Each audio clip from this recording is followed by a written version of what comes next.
सत्यनारायण भगवान की कथा न केवल जीवन की बाधाओं को दूर करती है, बल्कि हमें सत्य के मार्ग पर चलने की प्रेरणा भी देती है। ये कथा सुख, समृद्धि, शांति और मोक्ष का द्वार खोलती है।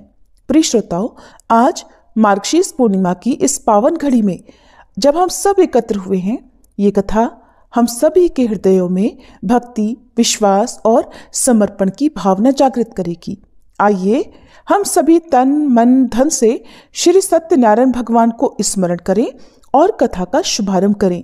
हे सत्यनारायण भगवान, आपकी कथा सुनने और सुनाने का सौभाग्य प्राप्त हुआ है। कृपया हम सब पर अपनी कृपा दृष्टि बनाए रखें और हमारे जीवन में सत्य और धर्म का प्रकाश फैलाएं। प्रेम से बोलिए, विघ्नहर्ता भगवान गणेश की जय। श्री सत्यनारायण भगवान की जय। पौराणिक कथा के अनुसार एक समय नैमिषारण्य तीर्थ में शौनक आदि 88,000 ऋषियों ने श्री सूत जी से कहा, हे प्रभु, इस कलयुग में वेद विद्या रहित मनुष्यों को प्रभु भक्ति किस प्रकार मिलेगी और उनका उद्धार कैसे होगा? हे मुनिश्रेष्ठ, कोई ऐसा तप कहिए जिससे थोड़े समय में पुण्य प्राप्त होवे और मनवांचित फल मिले। ऐसी कथा को सुनने की हमारी इच्छा है। सर्वशास्त्र ज्ञाता श्री सूत जी बोले, हे वैष्णवों में पूज्य, आप सबने प्राणियों के हित की बात पूछी है। अब मैं उस श्रेष्ठ व्रत को आप लोगों से कहूंगा जिस व्रत को नारद जी ने श्री लक्ष्मी नारायण भगवान से पूछा था और लक्ष्मीपति ने मुनिश्रेष्ठ नारद जी से कहा था। सो ध्यान पूर्वक सुनो। एक समय योगीराज नारद जी दूसरों के हित की इच्छा से अनेक लोकों में घूमते हुए मृत्यु लोक में आ पहुंचे। यहाँ अनेक योनियों में जन्मे हुए प्रायः सभी मनुष्यों को अपने कर्मों के अनुसार अनेकों दुखों से पीड़ित देखकर सोचा कि किस यत्न के करने से निश्चय ही प्राणियों के दुखों का नाश हो सकेगा। ऐसा मन में सोचकर देवर्षि मुनि श्री विष्णु लोक को गए। वहां श्वेत वर्ण और 4 भुजाओं वाले देवों के ईश नारायण को देखकर, जिनके हाथों में शंख, चक्र, गदा और पद्म थे तथा वरमाला पहने हुए थे, स्तुति करने लगे। हे भगवान, आप अत्यंत शक्ति से संपन्न हैं। मन तथा वाणी भी आपको नहीं पा सकती। आपका आदि मध्य अंत भी नहीं है। आप निर्गुण स्वरूप, सृष्टि के आदिभूत और भक्तों के सभी दुखों को नष्ट करने वाले हो। आपको मेरा नमस्कार है। नारद जी से इस प्रकार की स्तुति सुनकर भगवान श्री विष्णु बोले, हे मुनिश्रेष्ठ, आपके मन में क्या है? आपका किस काम के लिए आगमन हुआ है? निसंकोच कहिए। तब नारद मुनि बोले, प्रभु, मृत्यु लोक में सब मनुष्य जो अनेक योनियों में पैदा हुए हैं, अपने अपने कर्मों के द्वारा अनेक प्रकार के दुखों से दुखी हो रहे हैं। हे नाथ, यदि आप मुझ पर दया रखते हो तो बतलाइए कि उन मनुष्यों के सब दुख थोड़े से ही प्रयत्न से कैसे दूर हो सकते हैं?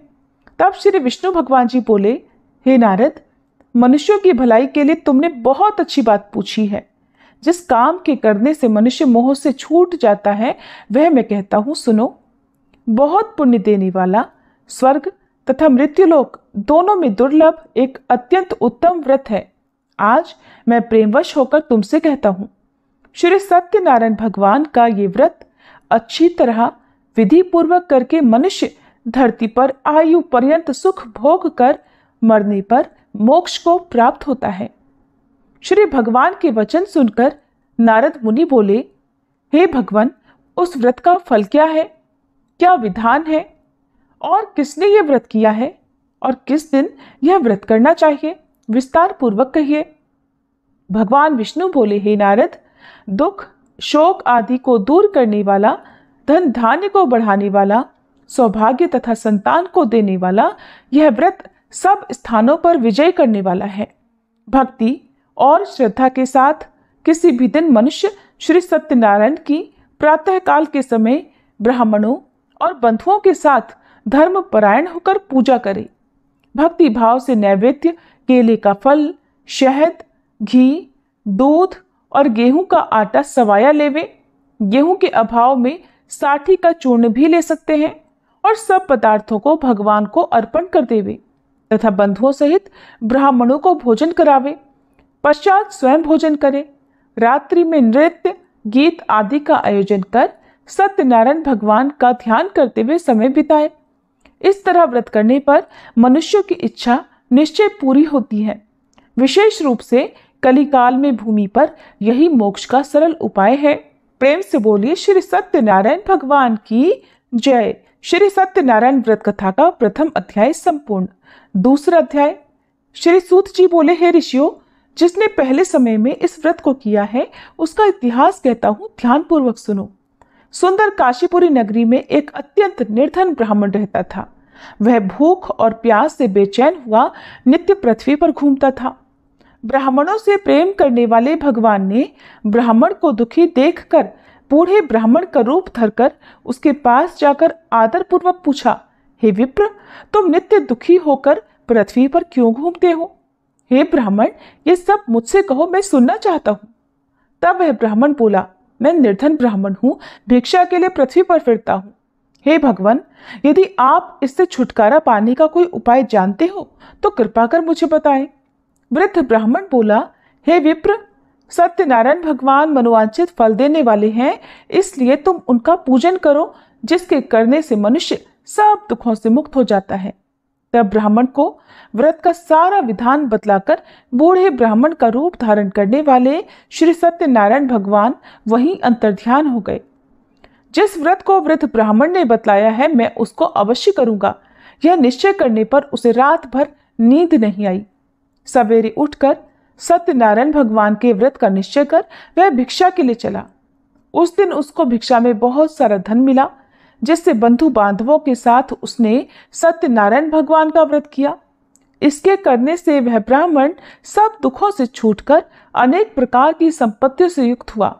उस समय से वह ब्राह्मण हर मास व्रत करने लगा। इस तरह सत्यनारायण भगवान के व्रत को जो भी करेगा वह मनुष्य सब दुखों से छूट जाएगा। इस तरह नारद जी से सत्यनारायण भगवान का कहा हुआ यह व्रत मैंने तुमसे कहा। हे विप्रो, मैं अब और क्या कहूँ?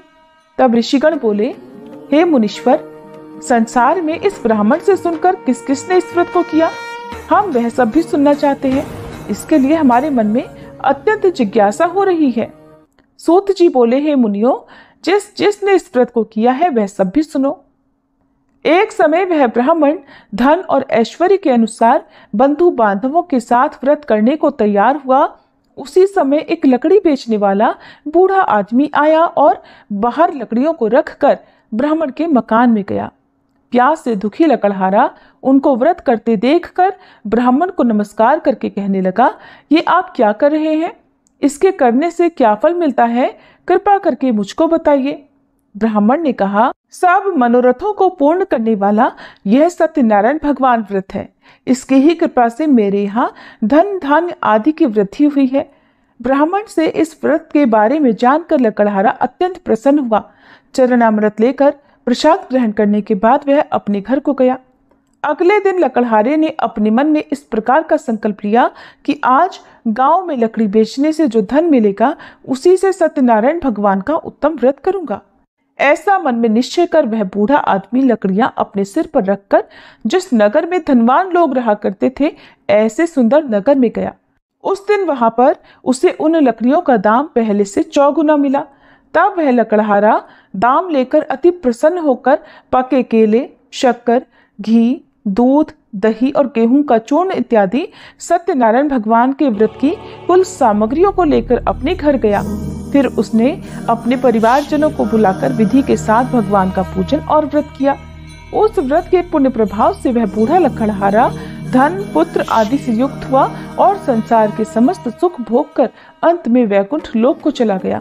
श्री सत्यनारायण भगवान की जय।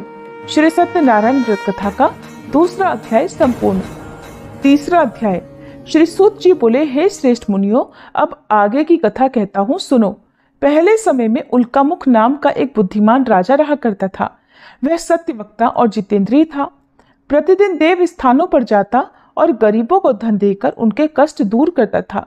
उसकी पत्नी कमल के समान मुख वाली और सती साध्वी थी। पुत्र प्राप्ति के लिए भद्रशिला नदी के तट पर उन दोनों ने सत्यनारायण भगवान का व्रत किया। उस समय वहां एक साधु नामक वैश्य आया।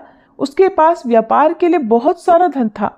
वह नाव को किनारे पर ठहराकर राजा के पास आ गया और राजा को व्रत करते देखकर विनय के साथ पूछने लगा, हे राजन, भक्ति युक्त चित्त से ये आप क्या कर रहे हैं?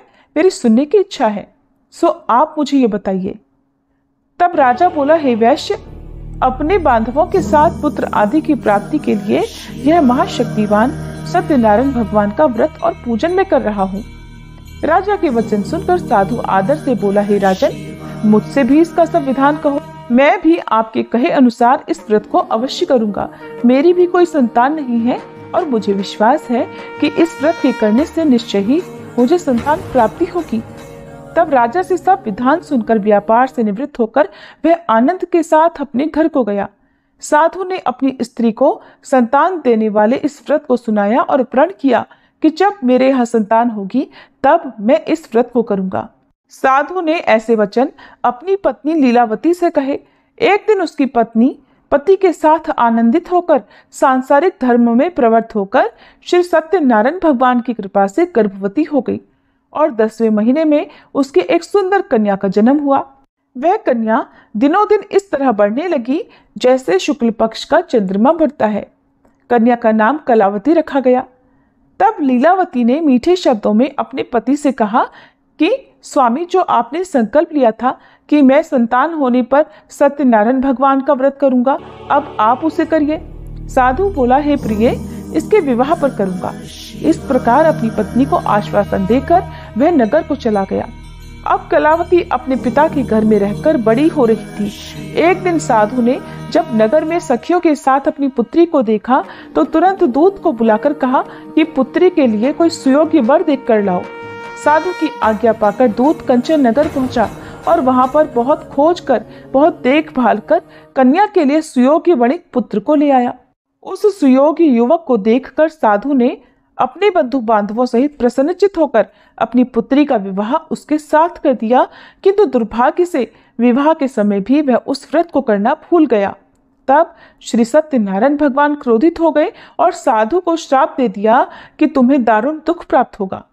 अपने कार्य में कुशल साधु वैश्य अपने जामाता सहित समुद्र के समीप स्थित रत्नपुर नगर में गया और वहां दोनों ससुर जमाई चंद्रकेतु राजा के उस नगर में व्यापार करने लगे।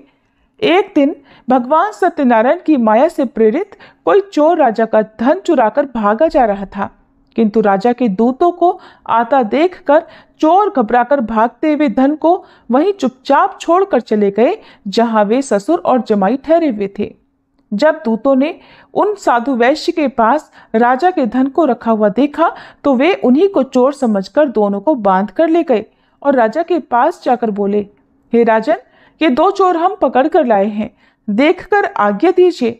तब राजा की आज्ञा से उनको कठोर कारावास में डलवा दिया गया और उनका सब धन भी छीन लिया गया। सत्यनारायण भगवान के श्राप के कारण साधु वैश्य की पत्नी और पुत्री भी इधर घर में बहुत दुखी रहने लगी। उनके घर पर जो भी धन रखा था चोर चुरा कर ले गए। शारीरिक और मानसिक पीड़ा तथा भूख प्यास से अति दुखी होकर और अन्न की चिंता में कलावती एक दिन एक ब्राह्मण के घर गई। वहां उसने सत्यनारायण भगवान का व्रत होते देखा, फिर कथा सुनी और प्रसाद ग्रहण करके रात होने पर वह घर आई। तब उसकी माता ने कलावती से पूछा, हे पुत्री, तू अब तक कहाँ रही और तेरे मन में क्या है?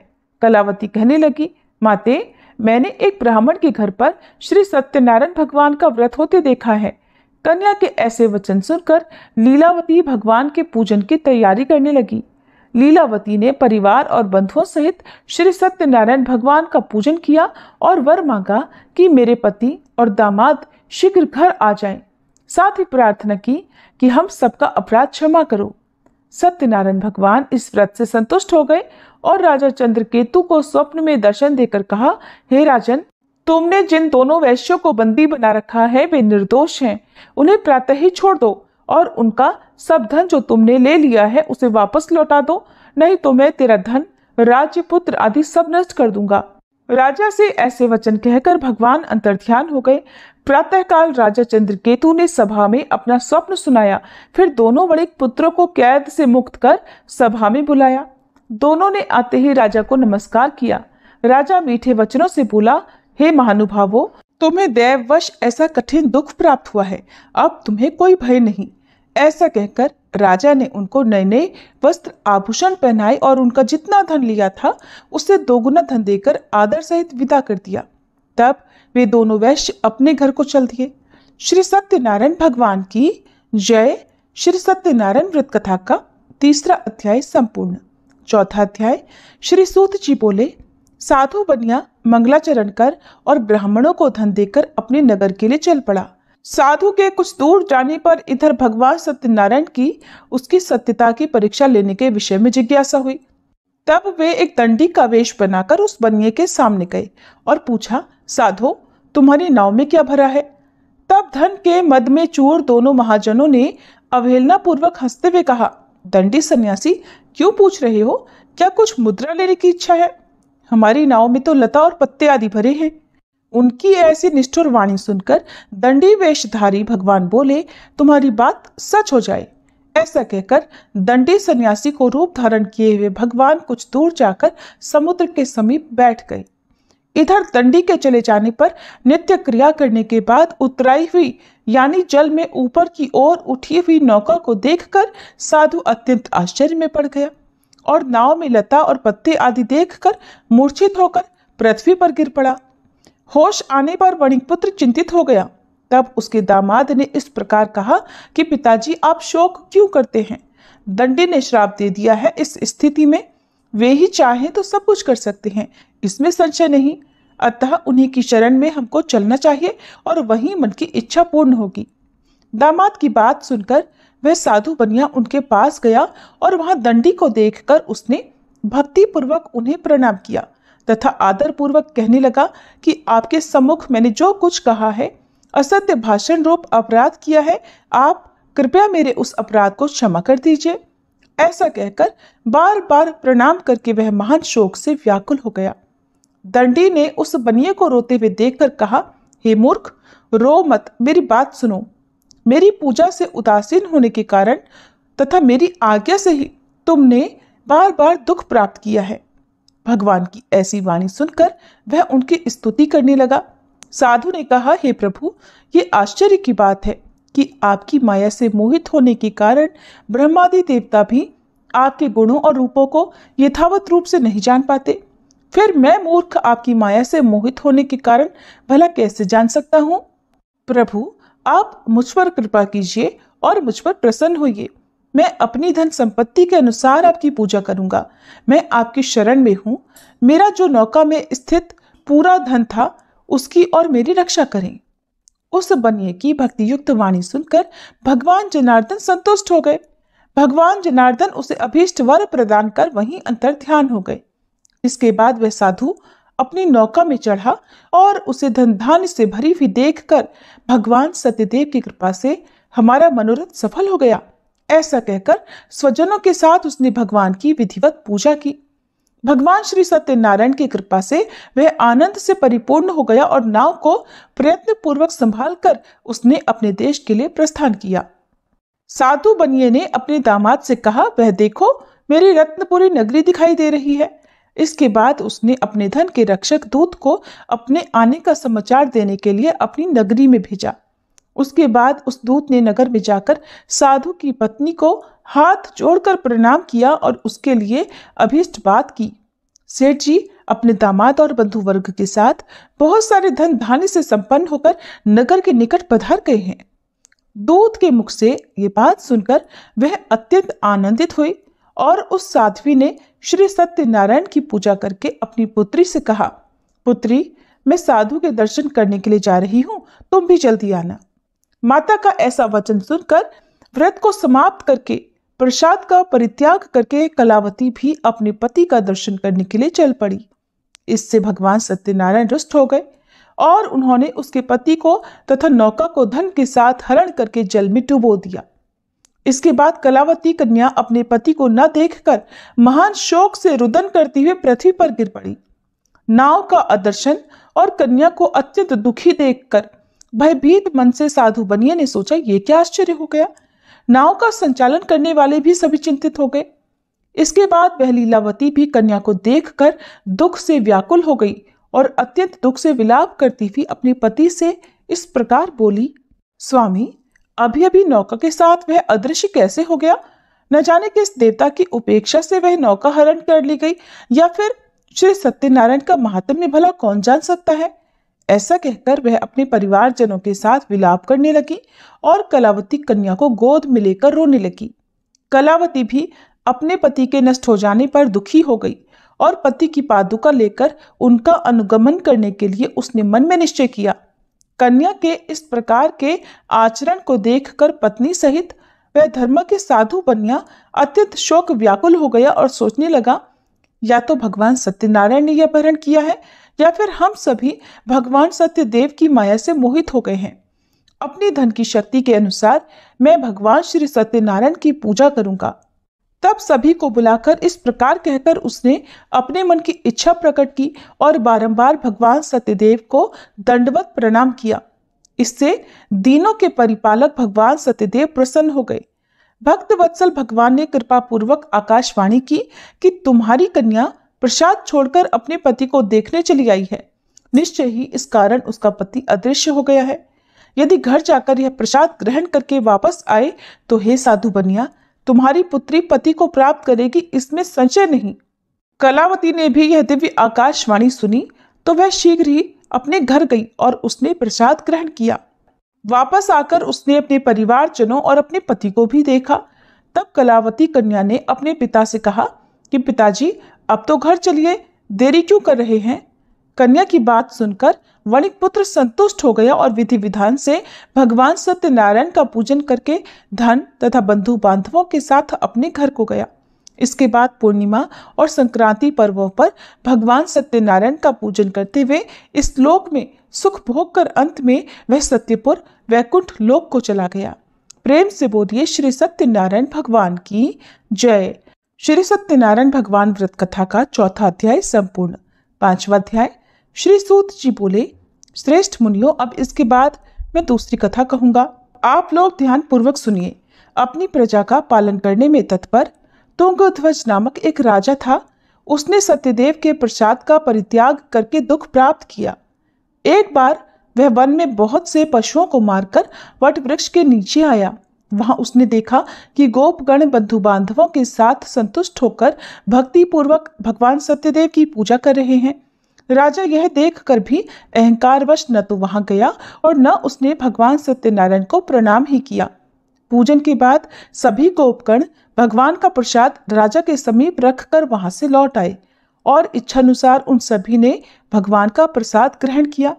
इधर राजा को प्रसाद का परित्याग करने से बड़ा दुख मिला। उसका संपूर्ण धन, धान्य और सभी सौपुत्र नष्ट हो गए। राजा ने मन में यह निश्चय किया कि अवश्य ही भगवान सत्यनारायण ने हमारा नाश कर दिया है, इसलिए मुझे वहां जाना चाहिए जहां श्री सत्यनारायण का पूजन हो रहा था। ऐसा मन में निश्चय करके वह राजा गोपगणों के समीप गया और उसने गोपगणों के साथ भक्ति श्रद्धा से युक्त होकर विधि पूर्वक भगवान सत्यदेव की पूजा की। भगवान सत्यदेव की कृपा से वह पुनः धन और पुत्रों से संपन्न हो गया तथा इस लोक में सभी सुखों का उपभोग कर अंत में सत्यपुर वैकुंठ लोक को प्राप्त हुआ। श्री सूत जी कहते हैं, जो व्यक्ति इस परम दुर्लभ श्री सत्यनारायण के व्रत को करता है और पुण्यमयी तथा फल प्रदायिनी भगवान की कथा को भक्ति युक्त होकर सुनता है, उसे भगवान सत्यनारायण की कृपा से धन धान्य आदि की प्राप्ति होती है। दरिद्र धनवान हो जाता है, बंधन में पड़ा हुआ बंधन से मुक्त हो जाता है, डरा हुआ व्यक्ति भय मुक्त हो जाता है। ये सत्य बात है, इसमें संशय नहीं। इस लोक में वह सभी इच्छित फलों को भोग कर अंत में सत्यपुर वैकुंठ लोक को जाता है। हे ब्राह्मणों, इस प्रकार मैंने आप लोगों से भगवान सत्यनारायण के व्रत को कहा, जिसे करके मनुष्य सभी दुखों से मुक्त हो जाता है। कलयुग में तो भगवान सत्यदेव की पूजा विशेष फल प्रदान करने वाली है। भगवान विष्णु को ही कुछ लोग काल, कुछ लोग सत्य, कोई ईश और कोई सत्यदेव तथा दूसरे लोग सत्यनारायण नाम से कहेंगे। अनेक रूप धारण करके भगवान सत्यनारायण सभी का मनोरथ सिद्ध करते हैं। कलयुग में सनातन भगवान विष्णु ही सत्यव्रत रूप धारण करके सभी का मनोरथ पूर्ण करने वाले होंगे। हे श्रेष्ठ मुनियों, जो व्यक्ति नित्य भगवान सत्यनारायण की इस व्रत कथा को पढ़ता है, सुनता है, भगवान सत्यनारायण की कृपा से उसके सभी पाप नष्ट हो जाते हैं। हे मुनीश्वरों, पूर्व काल में जिन लोगों ने भगवान सत्यनारायण का व्रत किया था, उसके अगले जन्म का वृतांत कहता हूँ, आप लोग सुनिए। महान प्रजा संपन्न शतानंद नाम के ब्राह्मण सत्यनारायण व्रत करने के प्रभाव से दूसरे जन्म में सुदामा नामक ब्राह्मण हुए और उस जन्म में भगवान श्री कृष्ण का ध्यान करके उन्होंने मोक्ष प्राप्त किया। लकड़हारा भील गुहों का राजा हुआ और अगले जन्म में उसने भगवान श्री राम की सेवा करके मोक्ष प्राप्त किया। महाराज उल्कामुख दूसरे जन्म में राजा दशरथ हुए, जिन्होंने श्री रंगनाथ जी की पूजा करके अंत में वैकुंठ प्राप्त किया। इस प्रकार धार्मिक और सत्यव्रती साधु पिछले जन्म के सत्यव्रत के प्रभाव से अपने दूसरे जन्म में मोरध्वज नामक राजा हुआ। उसने आरे से चीरकर अपने पुत्र की आधी देह भगवान विष्णु को अर्पित कर मोक्ष प्राप्त किया। महाराज तुंगध्वज जन्मांतर में स्वयंभू मनु हुए और भगवत संबंधी संपूर्ण कार्यों का अनुष्ठान करके वैकुंठ लोक को प्राप्त हुए। जो गोपगण थे वे सब जन्मांतर में ब्रजमंडल में निवास करने वाले गोप हुए और सभी राक्षसों का संहार करके उन्होंने भी भगवान का शाश्वत धाम गोलोक प्राप्त किया। प्रेम से बोलिए श्री सत्यनारायण भगवान की जय, श्री लक्ष्मी नारायण भगवान की जय।